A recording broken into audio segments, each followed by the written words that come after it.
with that, we've spoken a lot about AI and investing in AI. Now the next session is actually a topic that's very close to my heart. It's a personal passion of leveraging AI for investing.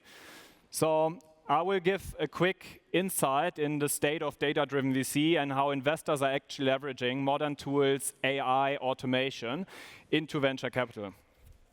I'm just looking for the clicker, and then we can start right away. Thank you. Awesome. So I hope you are very well prepared for a few slides full of data, showing you what's the status quo of how investors actually leverage AI and data-driven approaches.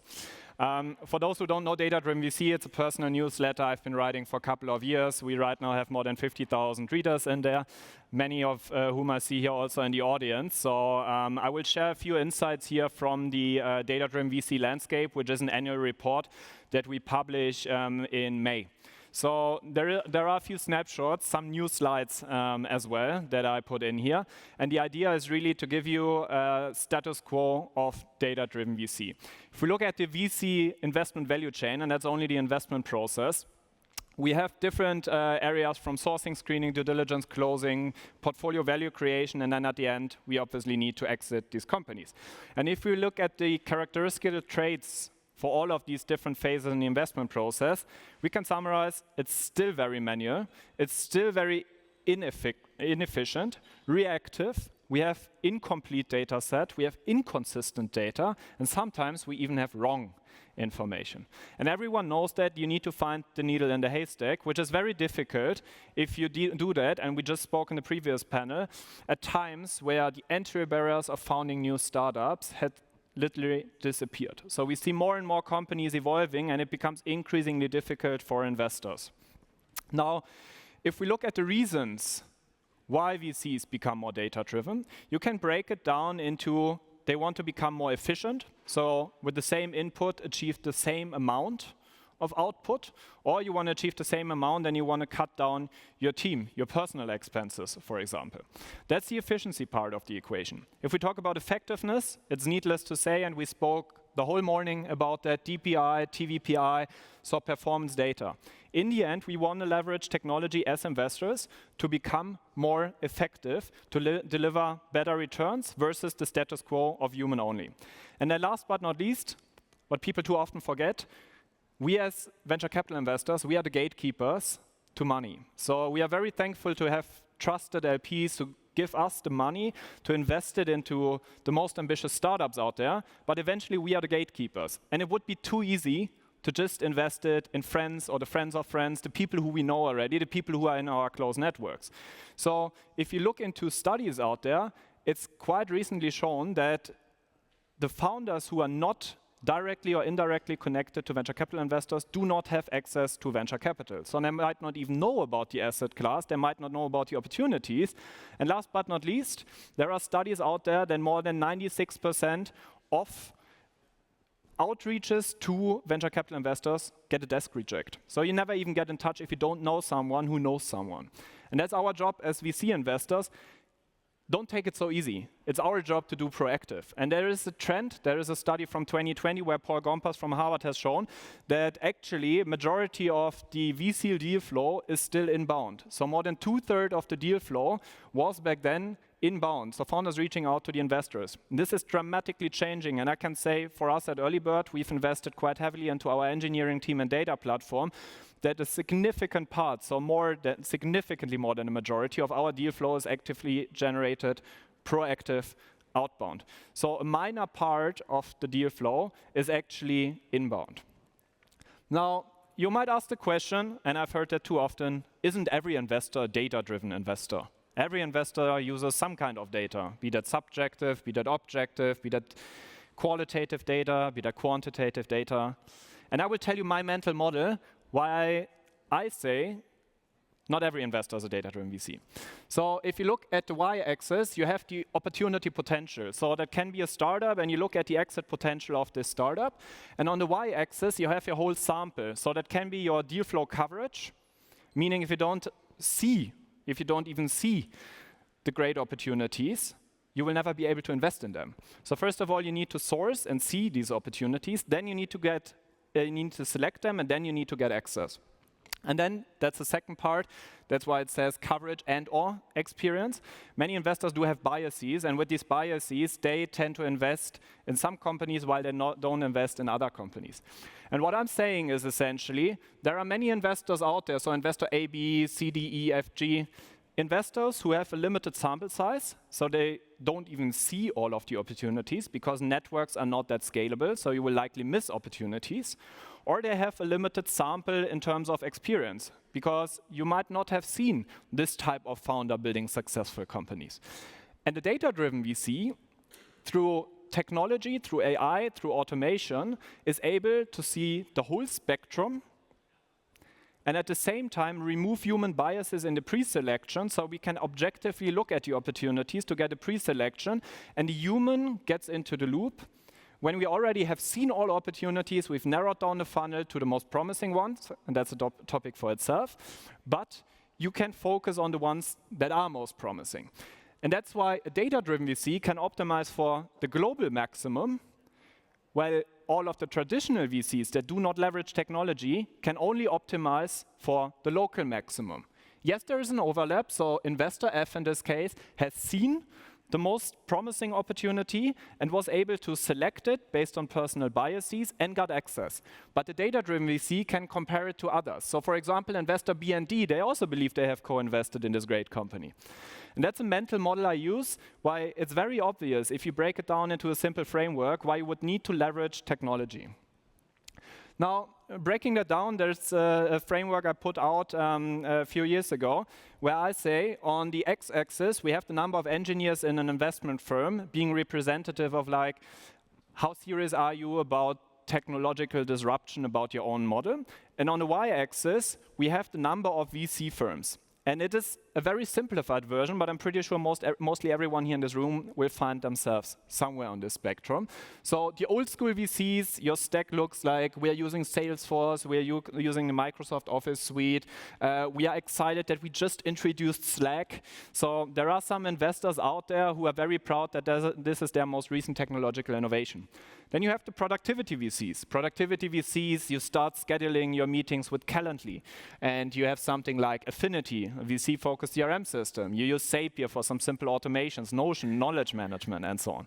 That's the productivity VCs. It's already more advanced, but there's fewer than the old school VCs out there in the market.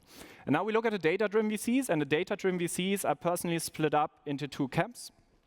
One is what we call the augmented VCs. So it is a combination of technology, AI, and humans. So we as Earlybird, we strongly believe in an augmented VC approach. So we use technology to do all of the sourcing. We collect the data, we bring it all into one place. But we have the human in the loop. So for us, it's never the system doing an investment, but it's human investing in humans. And there are many more thoughts on why we believe for an early stage lead investor, this is the way to go. And then we have the quant VCs. There are very few out there, but there are quant VCs who believe you should remove the human from the equation. So essentially, it's an algorithm writing a term sheet based on the data that's granted. Now, this one here is a landscape, the data-driven VC landscape 2025. We have 235 firms on there, many of whom are here in the room. And all of these firms have at least one engineer in their team or one person dedicated to the tech stack. All of these firms are known to build their internal tooling and tech stack. So either it was seen or it got nominated by the community. And we are conducting this regularly on an annual basis. For the 2026 edition, we launched that survey in December. So if you want to participate, just subscribe to Data-Driven VC. Now, what's quite interesting is, if we look over the years, we've first done it in 2023, we've done it again in 2024 and this year. The total number of engineers across all data-driven VCs, and that's the majority of the world's VC firms that have engineers, we are now at 910. If we look at the total number of DDVC firms, it has grown from 151 to 235. And now if we create the average, we see that the average is actually decreasing. So this year we have 3.9 engineers per data-driven VC firm, meaning there is a push into the long tail. So the larger investment firms who could afford to hire engineering teams have mostly done that already years ago. But now we see emerging managers, smaller firms hiring a dedicated person to transform their tech stack, become more productive, more efficient, effective, and inclusive. If we look at where these VCs started, we see the black one being the 2023 edition and the orange-red one, the 2025 edition. And we see that most of them started back then in sourcing, screening, due diligence. That's mostly it. And today, if we look at the data-driven VC firms, more than 90% say, like, we have tackled the sourcing successfully already. Yes, we can become better, but this is a part of the value chain that we have already transformed. And the same is true for screening, due diligence. And now we see if we go deeper down into the process, portfolio management has seen the largest increase from 5% to 76%. So in the last 2 years alone, the majority of data-driven VCs started looking into portfolio management. How can we do portfolio value creation? This chart here is also related to it, but I'm speeding up a bit. What's quite interesting is that over a third of data-driven VCs say they have sourced more than 40% of their deals via tools and data platform. So this is a very interesting graph, because when we first asked that question in 2023, it was less than 10% said that they have sourced more than 40%. So it's quite interesting how it's really changing, also the operations and the eventual outcome for the portfolio construction. Now, what's quite interesting is that about 40% of the DDVC firms say they run at full scale, with the majority still figuring out the basics and ramping up. So it is still day one. And all of the firms, even the very established ones with large engineering teams, are just starting out. So it is just maturing, and we're just working our way through the value chain.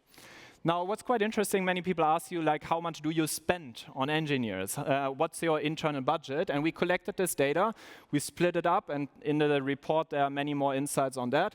But what you can see is that budgets are roughly split 2-to-1 when it comes to engineering HR, and then tools, data, and infrastructure.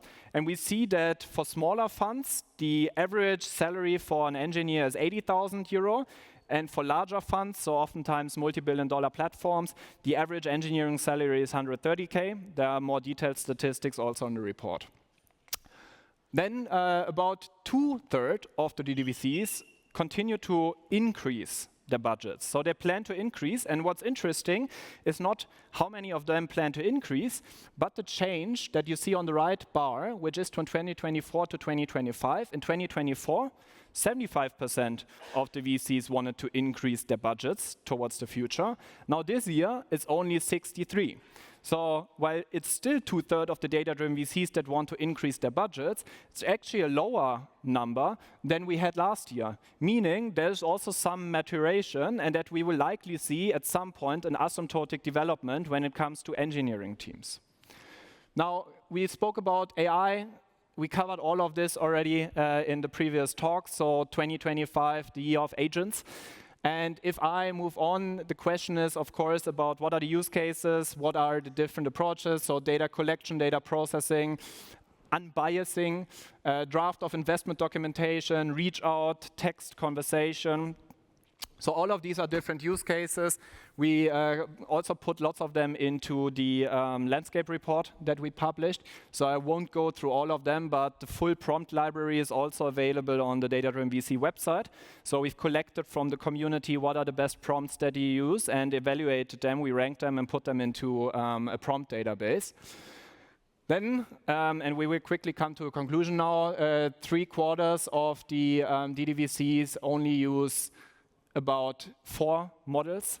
So we had a nice selection of what are the different LLMs, what are the different chat interfaces that VCs are using, and majority actually stick with the most common ones. There is some changes in the long tail in the last couple of months, so I've heard people using also stuff like Manus AI and so on, which is quite useful also as a project management tool. But that's the status quo as of May. And then the main concerns for leveraging LLMs is really algorithmic bias, data breaches, lack of transparency. So you see, it's not only an opportunity, but for some investors, it's also a concern. We handle very sensitive data, not only from new investments, but from the portfolio. And we need to be careful how we treat confidential information. We cannot just take the next data room and put it into ChatGPT. We need to think about it, and that's our responsibility.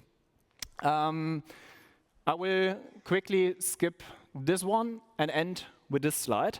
So, of course, it's not only the firms. So we had the 235 firms that we presented earlier, but it's really about the people behind that. And we have ran a ranking of the 100 top thought leaders in the data-driven VC universe, many of whom I know personally. And I'm very excited that we have 2 of them here today joining us on stage for a panel discussion. So I'm excited to have Keshvi from Boulderton and Tees